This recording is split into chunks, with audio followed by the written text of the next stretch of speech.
It was old, older than God, older than the 100-foot pines that towered above. It looked like a submarine hatch, sitting on a low concrete rise planted firmly in the forest floor. It wore a tight beard of pine needles over a rusted wheel handle with bolts the size of apples.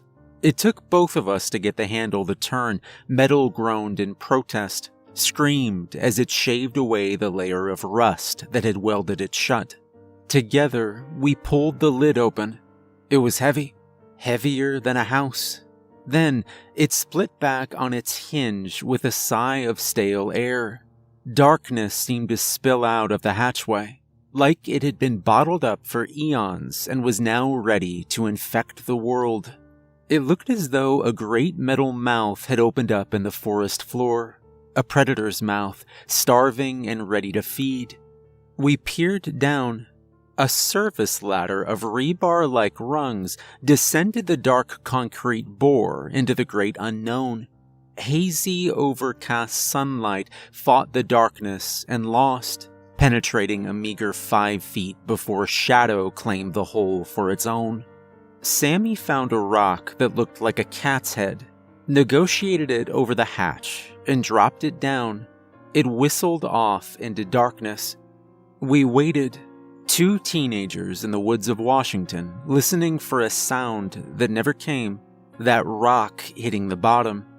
I was spending a month of summer with my cousin Sammy at our grandma's place up in northern Washington. It was a gray, unsunny July.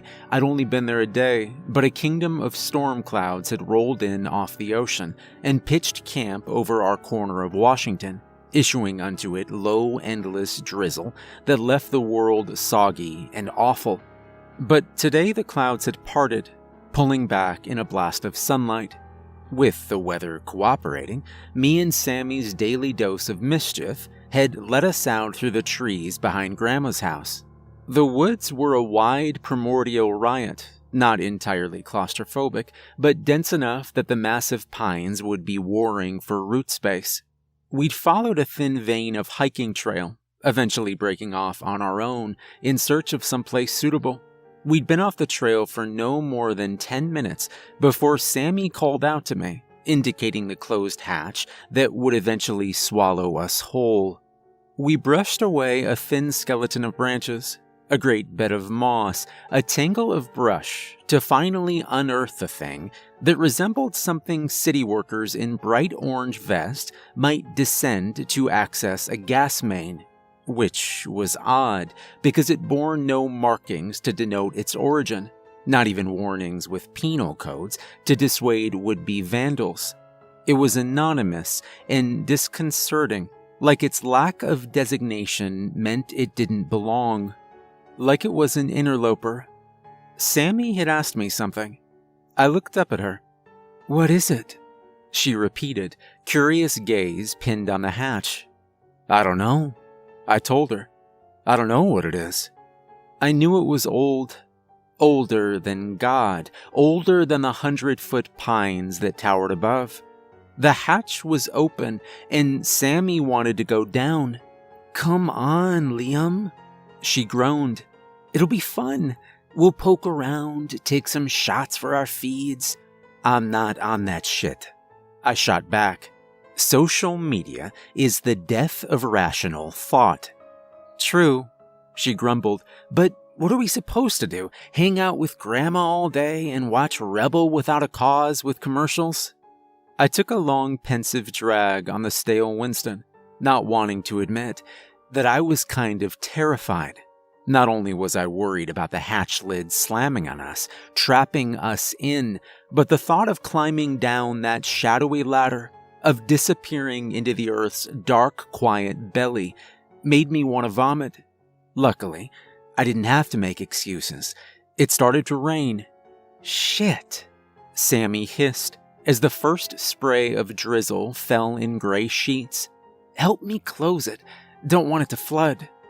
The rain was a fine mist, nothing more than a sneeze, and I doubted very much if it would flood, but I was more than happy to help her seal off that dark orifice. We did, together, before heading back through the trees, leaving the hatch behind. We were soaked through by the time we made it back to Grandma's. She fixed us up plates of hot lasagna, and we all watched James Dean's Effortless, Cool, and Rebel, with the commercials.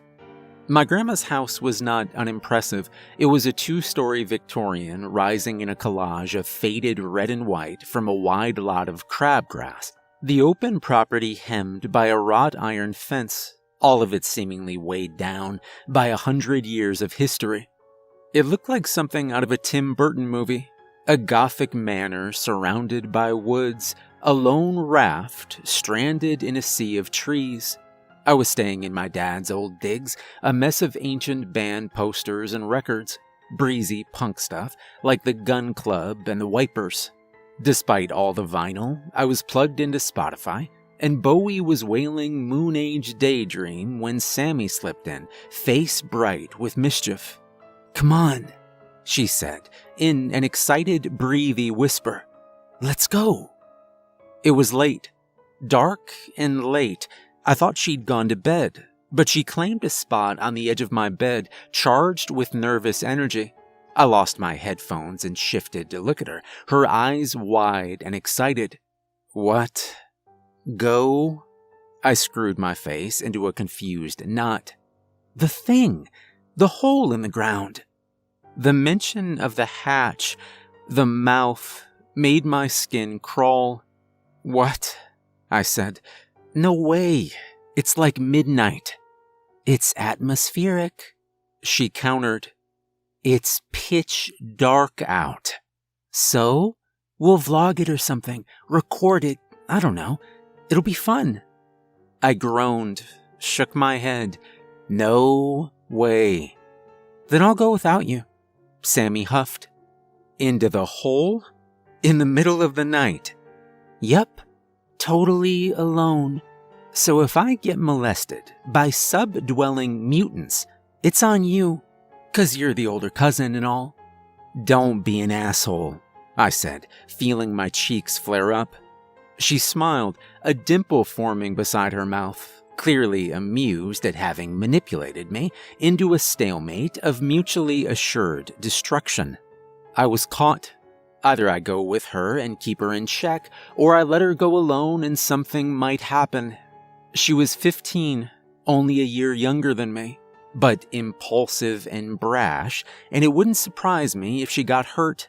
I could claim ignorance, but if something happened, I wouldn't be able to live with myself. Despite being just cousins, we'd always been close. Sammy could drive me up the wall, but I still loved her, and I could see in her eyes that she wouldn't be swayed. I blew another long sigh, pushed myself off the bed, shrugged on my black windbreaker. "Let's get some flashlights," I said. I prayed for rain I knew wouldn't come. The clouds had burned off in the moonlight, leaving the heavens bright and clear. We'd found a set of headlamps in Grandma's junk drawer and navigated the low woods by the watery beams they provided. I had also taken an old Swiss Army knife. It was made of rust and looked like it had survived the Great War, but I took it just in case. I was hoping I wouldn't need it, hoping we wouldn't find the hatch, hoping it would be lost in the riot of trees. But something deep down, a high tickle in the deepest wrinkles of my soul, told me we would find it. And we did, almost immediately. It resolved out of the darkness, a small brutalist platform rising out of the still damp soil. Had it been so close before? It must have been. Must have. Sammy was recording us with her phone, posting them on Instagram or something. Who knows?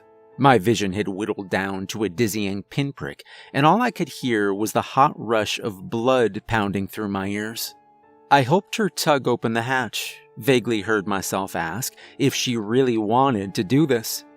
"Course I do," she said with a tight smile as she pocketed her phone. "It'll be exciting." Then she mounted the ladder and started off down the hatch. That sound only could have been made by the hatch lid slamming shut. We'd been climbing down the narrow bore for 5 minutes, each rung burning, with a hot metal freeze that nibbled through flesh and seemed to lick at the bone, when there had been a loud metallic report. Thunk!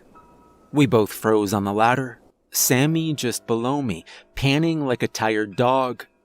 What was that? I whispered, hauling stale air through my aching lungs. Why are... Sammy started in her normal voice, before dropping it an octave. Why are you whispering? What was that? I asked again. But I didn't have to ask. I already knew. She did too. I heard the growing scuffle of her climbing back up the ladder. I started too, one white-hot rung after the next. My palms burning, my heart beating its angry fist against my ribs. The climb up was hard. My body seemed to weigh too much, like each limb was encased in lead as I pulled myself up, nearing what I knew I'd find. And I was right. The hatch was closed.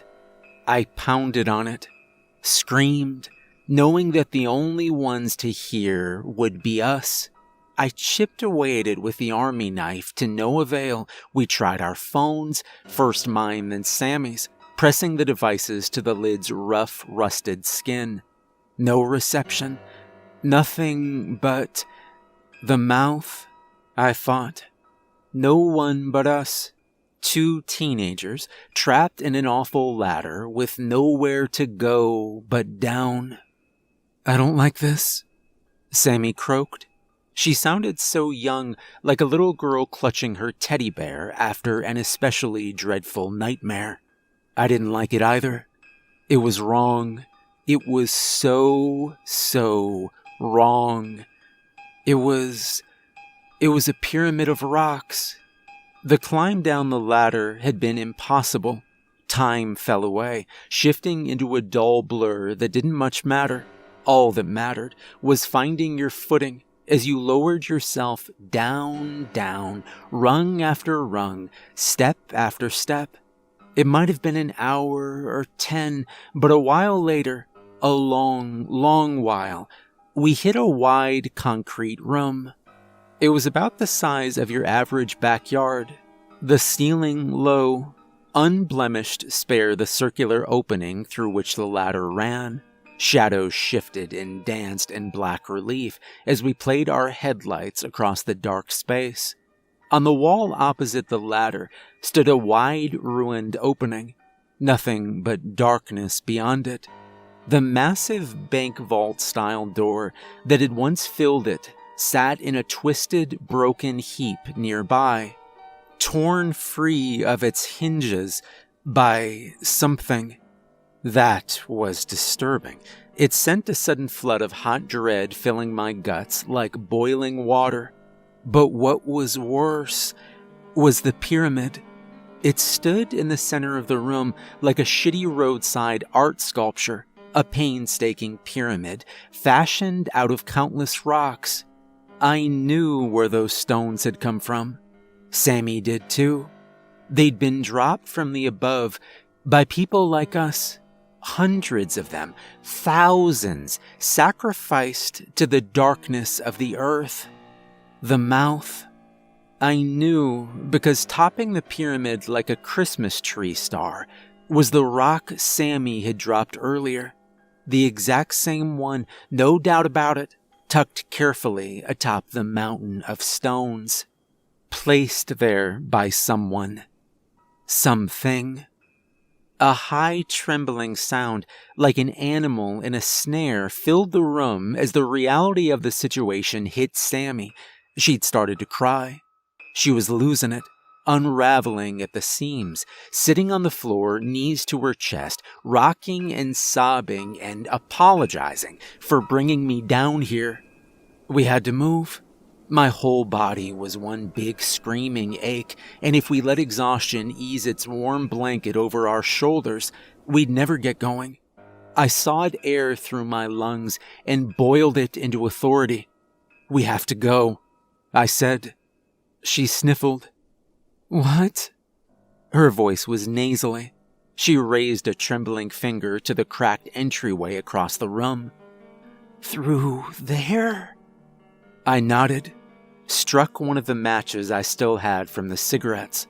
The flame wavered, guttered as a breeze tugged at it. "There's a breeze," I said. "Airflow. Another way out." She sniffled, shook her head. No way. I say we wait here, wait for someone to open the hatch." "No one knows we're down here," I reminded her. "No one." "But what if—" she started, looking at the pyramid of rocks. She lowered her voice, a hoarse whisper. "What if that thing that made that is in there?" Where else would it be? I thought, but I didn't say that. I needed her in motion. "We have nowhere else to go," I said. "Nowhere." She looked at me, her face pale and ghostly in the light of my headlamp. Her eyes were puffy, red, bright with terror. Then she summoned her courage like one would a lungful of air and nodded. I hauled her to her feet, and we started off through the doorway. "There's someone following us," Sammy said in a choked whisper. The entryway had fed us into an underground hospital. It was abandoned, left to rot beneath the earth. A maze of scarred linoleum hallways, moldering gurneys with thick leather straps, blown-out doorways with padded rooms beyond. No, not a hospital, an asylum. Or a laboratory, a kind of psycho mixture of both. Its construction spoke of a time before technology and the advancement of human rights. Yellowed walls and popcorn ceilings were shredded, torn to ribbons, like a feral something had been set loose. Rusty smears of dried blood textured the white darkness here and there. It was awful. Each footfall, each pull of breath, all sound seemed to echo, clang, reverberate through the white walls of this underground labyrinth. It was like a nightmarish painting. It was the mouth. Up until then, we'd been negotiating slowly, rounding corners, finding more shadow-soaked hallways, passing an overturned reception desk, more padded cells, driven forth by terror and primal survival instinct. Then, Sammy had whispered in my ear, her breath hot, her voice hoarse with terror. "There's something following us." I froze. A cold inflection of goosebumps went sprouting up over my body. My lungs were tight, empty of air. My heart was pounding with icy fear. I turned slowly, not wanting to make a sound, afraid that if I did, it might make the someone real. She must have imagined it. There was no one. There was... Then I saw the eyes. 2 dull, milky pinpricks hovering just outside the light of our headlamps. They were head level, higher than head level, unblinking, hovering, and watching. Eyes. Sammy's body was right up against mine. She was wound up like an over-torqued screw. Terror radiated from her in hot waves. I could feel fear beating through her veins, ka-thump, ka-thump. The eyes moved so suddenly that both of us screamed. They surged forward without any warning, rushed at us, the thing, the something, the awful subdwelling mutant that would devour our hot intestines while we were still shrieking.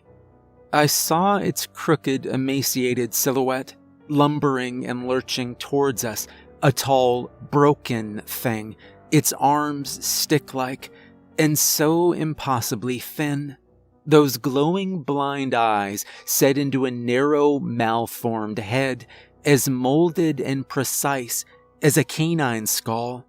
Then the creature hit our pool of light and the eyeballs popped out of thin air like the light had banished that thing, leaving only 2 marbles which clattered down, hit the floor, bounced, and rolled to our feet. They stared up at us, pale, seeing, and somehow blasphemous. Sammy and I jerked back and bolted like the wind. My cousin screamed and yanked me back just as solid ground dropped out beneath me. We'd been in a blind rush, a blur of hallways scrolling by, passing padded cells with shadows that moved within them, when the floor had suddenly stopped being. Sammy grabbed my shirt and jerked me back just as I went tumbling out over the sudden chasm. After a gut-wrenching sound of uncertainty, I found myself on solid ground, looking down at the vast, empty nothingness. There was a 20-foot canyon separating the side from the other, a thin, splintery plank board running across it. It looked like someone had shoveled out a massive crude pit in the hallway of the underground nightmare. We peered down, hauling air through broken lungs, hearts pounding, not sure what we were seeing. A solid knot of arms and legs, interwoven and laced together, filled out the bottom of the abyss. They were gray, broken, decayed. Torn flesh hung from bone, massive boils filled with hot pus textured rotting skin. But this wasn't a shallow grave, and they weren't the departed. As soon as our light hit them, they slithered apart, breaking away like a hive of snakes under the burning heat of a magnifying glass. Dreadful heads, pained and drawn in agony, recoiled from the light, broken human-like things, forcing themselves off into shadow to reclaim what little salvation they had. They hissed and moaned and chuckled with insane humor, like condemned souls cast from heaven, forever banished to this pit of darkness for an existence of raw pain. "Oh my God," Sammy croaked. "Oh my God." But there was no God in this place. It was a great blasphemy born from the sin of the unrighteous. It was awesome and awful. It was... A low sound came from behind us, tucked into the cacophony of torment. Sammy didn't hear it, too taken with the pit of the damned. I slowly turned, my heart fluttering with icy dread, my stomach knotting in on itself. But the hallway behind us was empty. I blew a relieved sigh.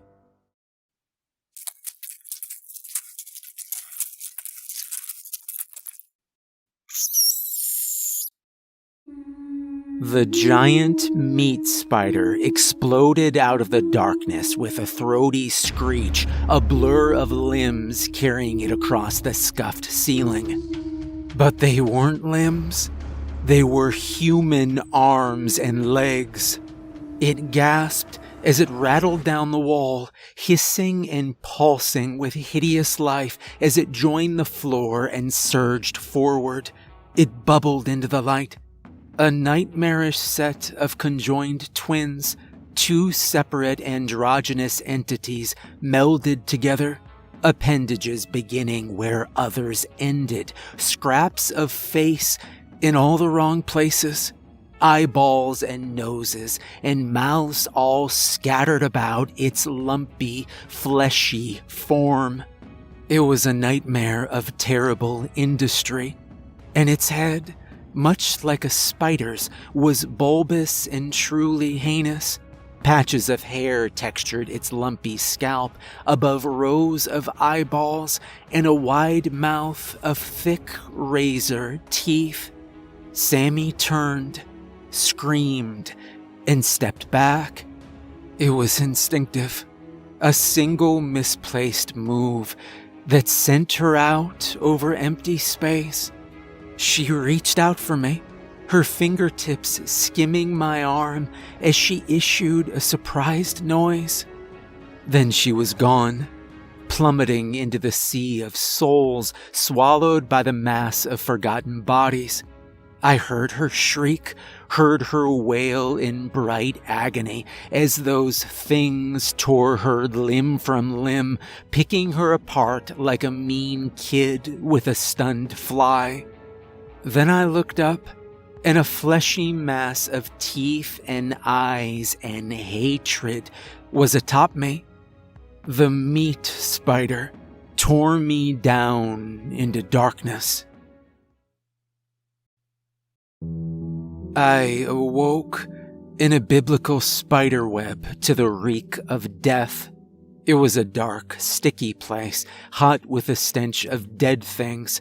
The smell flooded my lungs, burned my nose and eyes. I looked around, my eyes adjusting to the gloomy haze. I'd lost my headlamp.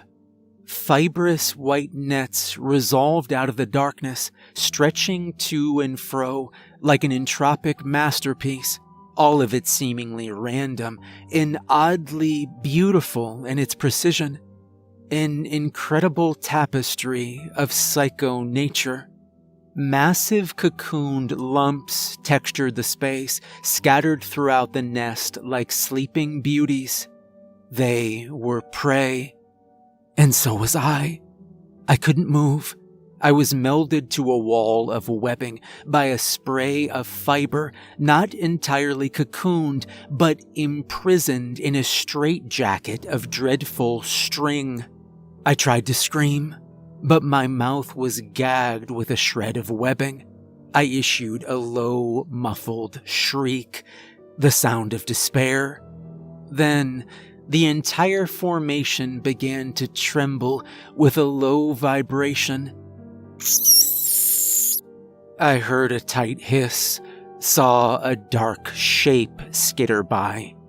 The meat spider mounted the nearest cocoon and tore into it with its terrible human-like arms, craning its lumpy head to suck meat from bone. I heard congested slurping, things tearing, flesh and bone snapping apart.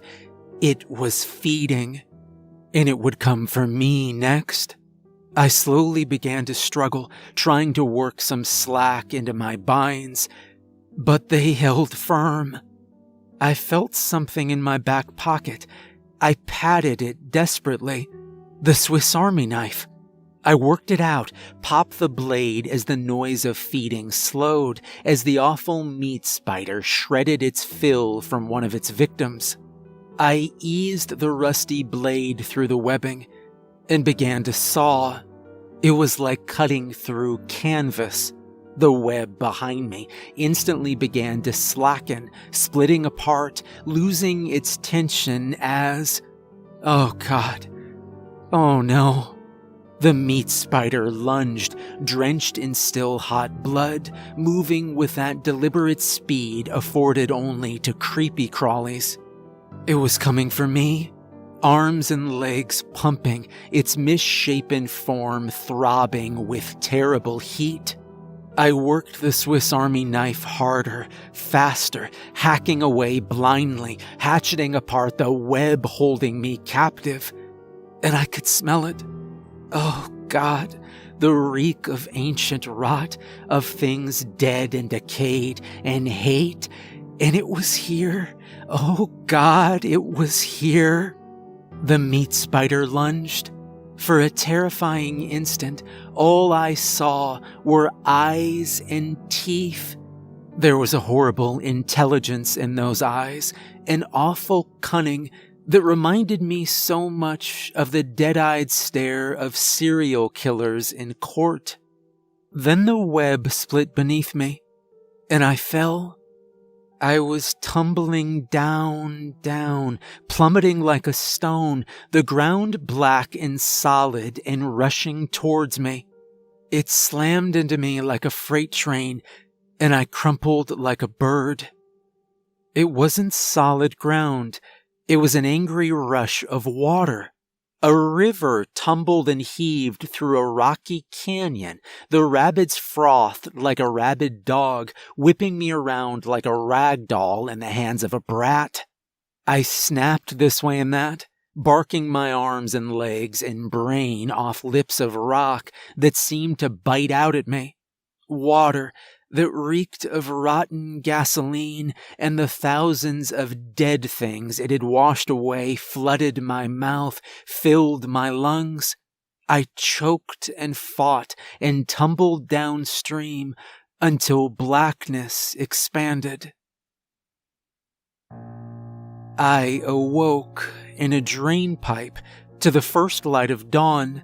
It painted strange shapes on the curved concrete bore in which I was delivered. I folded over and vomited a warm spray of water. A thin trickle ran from the darkness of the pipe, issuing through my hands, hair, flushing me with sobriety. That darkness repulsed me, made my skin ache and crawl. I staggered towards the light, fought my way out into a rocky shore. Seagulls were honking angrily, fighting over a scrap of meat on the beach. Other seabirds twisted through the foggy air above gray waters. The ocean heaved at my feet. I looked up at the sky and cried. A trucker found me, limping along the highway like an abused dog. I didn't struggle when he dragged me to the car. I collapsed limply into his arms and let myself be taken. He rushed me to the nearest hospital. I found out I was 80 miles from Grandma's. I'm in a sterile white place now, a hospital that reminds me so much of that underground nightmare of things that should never see the light of day. I started this account hoping it would bring me peace, hoping it would help me come to terms with the trauma I'd faced. It hasn't helped at all.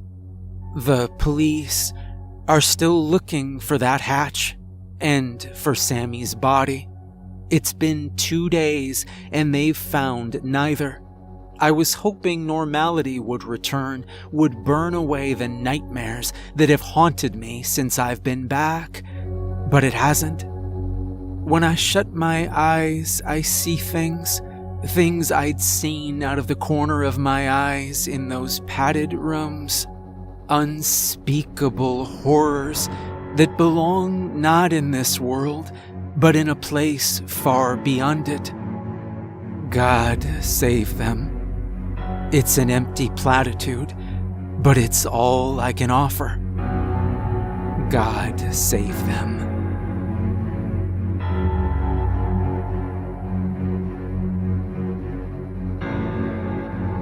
Hey everyone, remember to like and subscribe if you enjoyed the video, and a special thank you to the author TheCrookedBoy for allowing me to narrate such a terrifying story. Make sure to check out more of the author's work, there's a link in the description.